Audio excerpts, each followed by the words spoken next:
Welcome to the Real Estate Syndication Show. Whether you are a seasoned investor or building a new real estate business, this is the show for you. Whitney Sewell talks to top experts in the business. Our goal is to help you master real estate syndication. And now your host, Whitney Sewell. Bedford's Cost Segregation specializes in generating significant tax savings via their engineering-based studies for commercial real estate clients nationwide. Founded in 2002, Bedford is one of the largest independently owned cost segregation providers in the country, with over 14,000 studies completed to date in multiple offices throughout.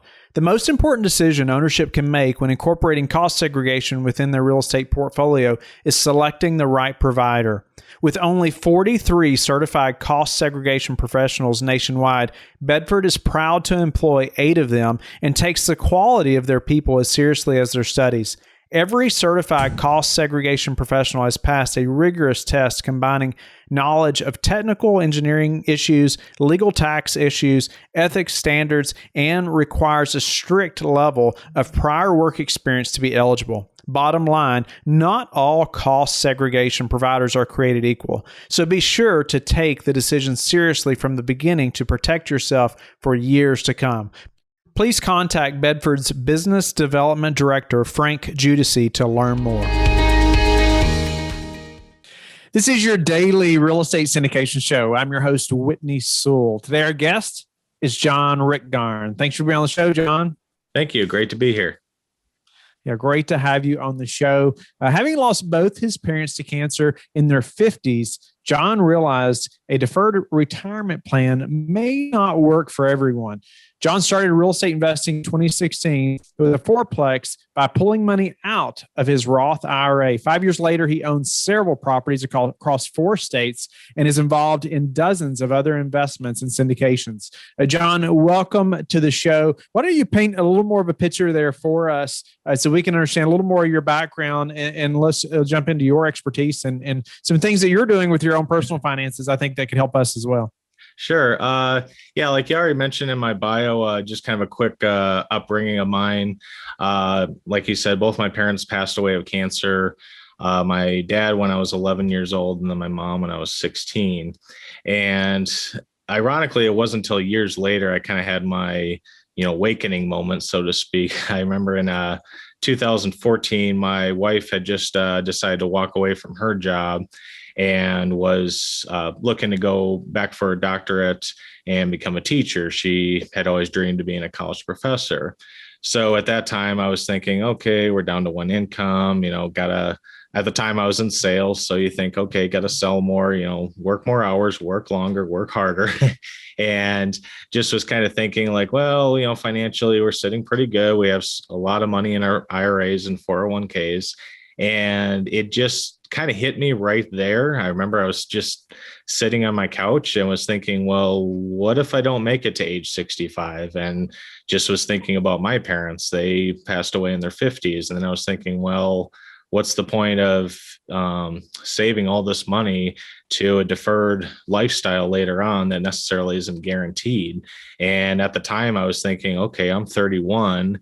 If I was to essentially relive my entire life, that all that time period, then I'd be 62. That'd be 40, 50, 60 hours a week. And I still wouldn't be at the arbitrary retirement age that everyone says you should do. So it was kind of at that point, like, okay, I need to do something different. I need to find something else that works, that other than just working at a job, 40, 50, 60 hours a week for the rest of my life. So what were some of the first steps there that you took? I mean, we all have to have almost that aha moment at some point, right? And see that something's going to have to change. We got to do something different than maybe everyone around us at that time anyways doing, or thinks that we should do often. So what were some of the first things there that kind of helped you to say, okay, I've got to change the way I'm thinking about my finances, and what did you do? Yeah, at the time it was kind of the old adage, you don't know what you don't know at that point. So just, random Google searches, how to, make extra money. And initially it was kind of, well, this is a side hustle. Here's something you can do in your spare time. And which is isn't bad, but you're still trading time for dollars. Somewhere along the line, I came across podcasts. And at the time, like I said, I was in sales, so it wasn't uncommon to put 150, 250 miles a day on the road. So started just downloading podcasts.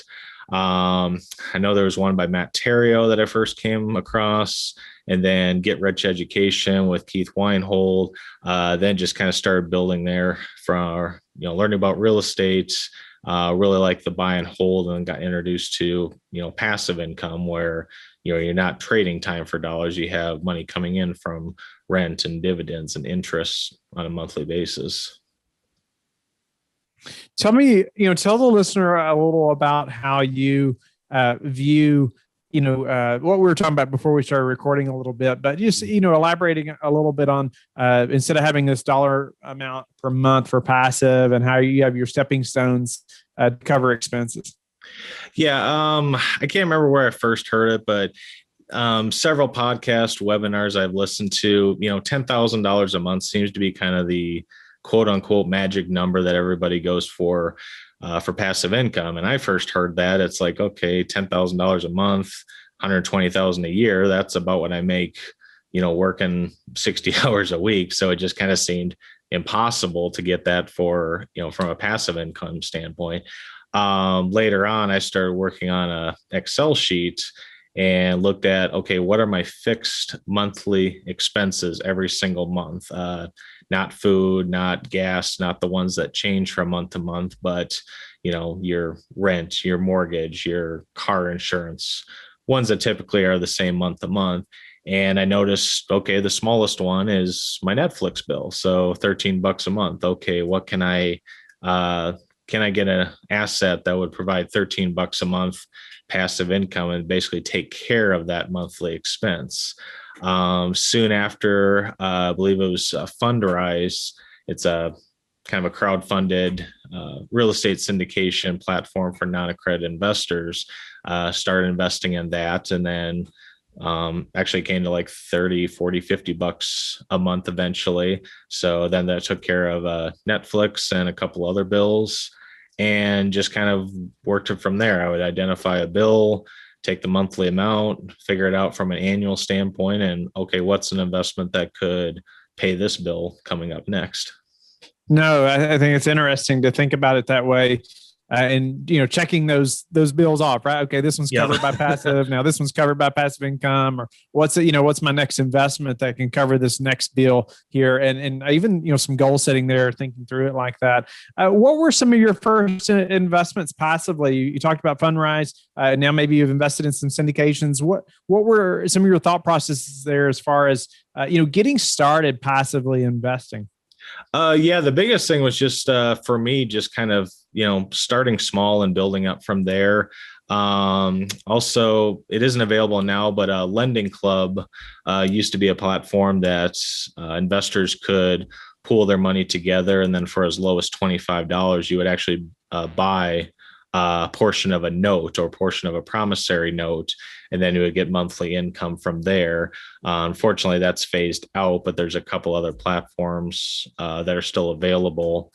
Started working on just kind of like I said, the smaller ones from Fundrise, Realty Mogul, and then dived into, like you said, my first four-plex in 2016. It was kind of a double or two steps with that. One of my mentors mentioned, hey, you've been putting a lot of money in your 401k. Why don't you just cut that back down to what you get for the match? So I cut that back from about 15% down to 6%. And that allowed for some extra funds for investing. And after listening to podcasts, it's thinking, okay, I want to look for a newer property, 1990s or newer roof, newer siding, 1% rule, et cetera, et cetera. My wife even said, yeah, you're never going to find that. And ironically, we did, but it happened to be a four-plex. And initially I was thinking, okay, there's no way I can afford this. And I remembered a quote from Robert Kiyosaki. He always said, don't say, I can't afford this. Ask, how can I afford this? And, just put my thinking cap on, was doing some research, And our advisor at the time said, you've had your Roth IRA since you were 19, you can take your contributions out, right? And which I didn't know. I thought you just kept that until your retirement, until you retired. So with the inner Dave Ramsey and Susie Ortman just screaming, do not touch your IRA. I actually took the money out of my Roth IRA, and that was the down payment for our four-plex. And yeah, that was 5 years ago, and just have built on that ever since. Nice. Well, what was the change in mindset from, or why not just continue buying more fourplexes? Maybe you are, but instead of thinking more towards just being passive or investing in syndications. The fourplex we just kind of fell into. We had worked with a real estate agent at the time, and it, like I said, the numbers worked out good. Pretty new property. And back in 2016, the inventory was a little bit higher and prices weren't quite as out of control as they are today. From there, got wind of a duplex that was for sale. That was an off-market one that we decided to go after 2 years later. And back in 2019, then we did a road trip, learned about what's called turnkey investing, where you buy a single family property from a company where it's fixed up, got a tenant in it, ready to go. And yeah, kind of did things in reverse. We started with a fourplex, then went to single family versus single family, then building up to a fourplex. Yeah. So what are your thoughts now on buying more, smaller multifamily or things like that versus passive investing? Yeah, I've looked at a couple. Actually, just last week, I was on a road trip down in Iowa. I've checked out a couple markets down there.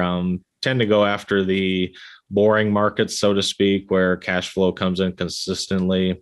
I'm not an appreciation investor. I'd figure that's more of icing on the cake versus trying to chase some, double digit year after year return, like a Dallas, Fort Worth, or a Tampa Bay, or some of the other crazy markets that the other investors are going after. And since my goal is to have bills paid for by passive income, appreciation and equity isn't going to pay those bills. Yeah. Well, I know a big part of something you like to do is the networking component. Tell me about how you're doing that, networking with other investors. It started with a real estate conference in Indianapolis back in 2018. Ironically, networked with some investors that were in Fargo, North Dakota, just about 4 hours north of where I live. Actually invested with them on a couple of projects, listened to their podcast. They had some people that they were interviewing, reached out to them, and it just kind of snowballed from there where, from LinkedIn invites, Facebook, Instagram, Twitter. I think the old adage, we're all 6 degrees separation from everyone else on this planet. And, kind of the more you network, then you hear more of other people and come across, recommended connections of you have 16, 20, 50 connections in common, and, just kind of snowballs from there, and like to bounce off ideas with other investors, and others reach out to me as well. Speak to the just the infinite returns thought, and tax deferred stuff. That maybe you could elaborate a little more on that. Sure. So it was a book of Andy Tanner's. Kind of introduced me to infinite returns. Kind of on a basic level, put $100 into an investment, you earn $10 on the investment. That's a 10% return on your money. If you put in $50 and you borrow $50, still gain 10%. That's a 10% return on that investment, but it's a 20% return on your money or what you've put into the deal. The rest of it's borrowed. And if you get down to the point where you've invested money similar to my Roth IRA, you take out the contributions, you're just investing with the earnings. Or if you're a poker player, you're playing with house money. Since you have none of your money in that deal, that's what's called an infinite return, that you really can't factor in a return of that money. You have none of your own money in that. And that's how I built some of my investment streams over the years. Back to the lending club and example, I would take out a 0% transfer offer from my credit card, invest those in notes, pay the minimum payment, roll that over 12 months later, just kept compounding it to early 2018, I took out my contributions, and basically everything that was left in there was borrowed money from my transfer offers.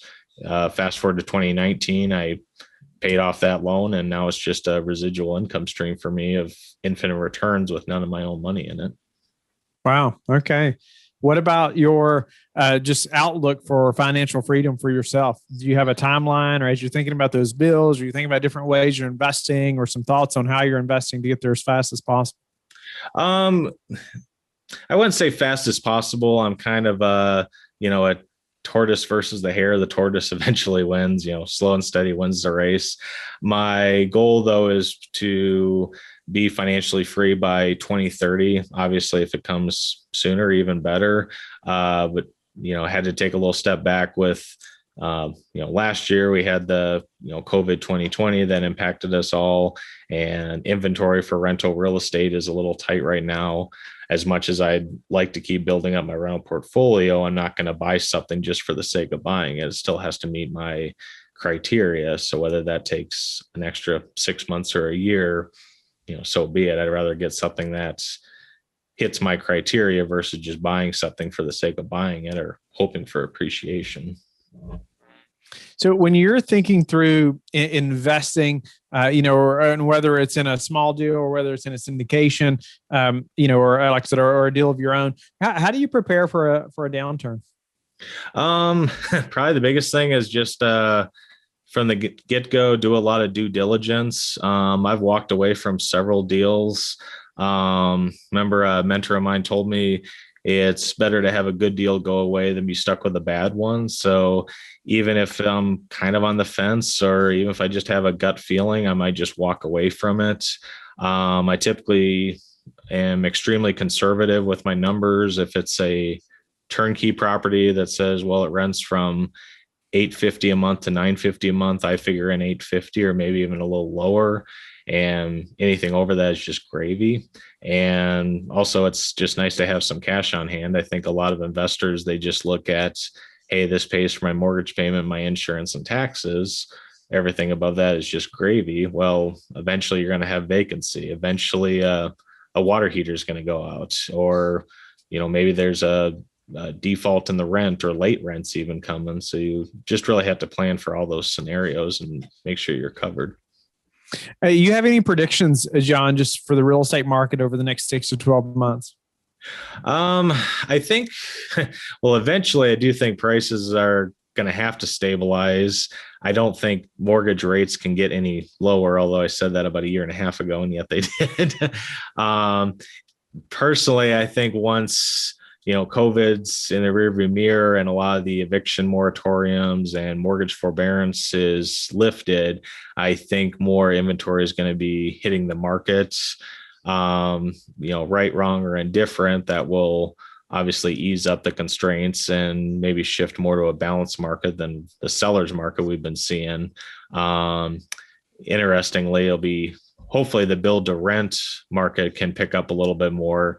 It's just more of a matter of getting enough workers and lumber prices getting stabilized. But the biggest thing I'm seeing now is a lot of hotels being converted into condos or apartments. So, maybe with some closings or bankruptcies of hotels, that could ease up the restrictions and ease up the supply issues we're having with housing. Any daily habits that you have, John, that you are disciplined about that have helped you achieve success? I read every day, and I try to learn something new every day. I think, the more you learn, the more you realize you don't know. And I don't think there's ever going to be a point that any one of us will say, hey, I know everything there is, to know. And obviously things keep changing. So I, try to learn a little bit each day, whether it's real estate investing or stocks or personal development, what's going on in the economy. And just try to continue to improve myself and continue to educate myself. Learning something every day. It's that consistency, right? I know the listeners have heard me say that so many times. It's those little things over a long period of time that you're consistent about that make a big difference. And so what's the number one thing that's contributed to your success? Probably as corny as it sounds, I'm going to say my wife. She's been a great friend and a mentor and supported me through this journey. She never once said, or at least out loud said I was crazy, but supported me along the way and has kind of been a big cheerleader for what I've been striving to do. So kind of having that, someone in your back corner encouraging you along the way, I think's really pushed me along, even the few times I just thought I was going to give up on it. Awesome. Well, I appreciate you sharing that. I'm in that same boat. Definitely could not have made it without my amazing bride pushing me and helping me along the way. Tell us how you like to give back. Basically, I like to give back just by educating, sharing my story on my blogs and articles and on my website. I'm not a big fan of the quote unquote gurus that sell you a $20,000 investment package that basically repackages information you can easily find on your own. Also, with my background of losing my parents to cancer, I've been a board member and mentor to a nonprofit called Camp Love's Embrace. We do a weekend camp every year at Lake Chetek down by Slayton, Minnesota, basically to help children that have lost a loved one, parent, brother, sister at a young age. And they can also be around other children that know what it's like to go through something traumatic like that, where at their school environment or amongst their friends, they may not know how to act or what they're feeling. Awesome. Well, John, appreciate you giving back in that way and spending time with us today as well, and just really sharing through or talking through about your financial freedom model. One bill at a time. It's very interesting that, and then just how all the way to learning something every day is so important. And many tips you've shared, just how you're gaining financial freedom, taking that mindset shift. To what does that look like long term? And should we be leaving all that money over there in that IRA or that Roth account? Planning for what when we're in our 60s or 80s or whatever, and we may not even make it that long. So, right. But John, thank you again. Tell the listeners how they can get in touch with you and learn more about you.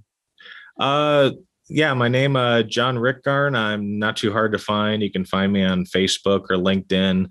Also run a financial education website, wealthandfreedomnexus.com. Also has all my social media tags on there as well. You can also reach out to me, John at wealthandfreedomnexus.com for my email, and love to connect and chat with others and help them on their journey of passive income as well. Thank you for listening to the Real Estate Syndication Show, brought to you by LifeBridge Capital.